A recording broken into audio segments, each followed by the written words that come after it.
Hi there mga kasaza! Napakamahal nga ng steak kapag kumain tayo sa labas. Ngunit pwede mo pala itong araw-arawin dahil ganito lang pala kadali ang paggawa nito.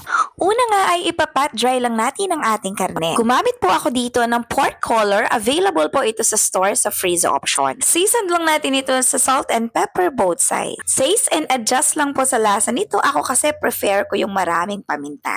Para sa ating lutuan ay gagamit ako dito ng griller. Kung wala kayo nito ay pwede rin naman sa kawali. Make sure lang po na mainit ang inyong lutuan bago nyo ilagay ang inyong mga steak. 3 to 6 minutes lang both sides ang pagluluto ng ating meat. So, nasa sa inyo na nga kung ano yung degree of doneness na gusto nyo sa inyong steak. After nga nitong maluto sa isang side, ay binudburan ko na ito ng rosemary leaves. Kung wala ka namang available nito, ay pwede mo na lang itong lagyan ng bawang at butter. Hintayin lang natin mag-melt ang mga butter at spread lang ito sa ating mga steak. At parang nakulangan nga ako sa butter, kaya naman nagdagdag pa ako nito. And it's done mga kasaza, ganyan lang siya kadali. At kung may binabalak ka ngang i-date pero medyo kapos sa budget, ay pwede mo na lang siyang ipagluto ng steak sa bahay. At baka mas kiligin pa yan dahil ikaw mismo yung nag-prepare sa inyong food. Lagyan mo lang ito ng gravy at pwede mo na ngang iserve ang ating pork steak.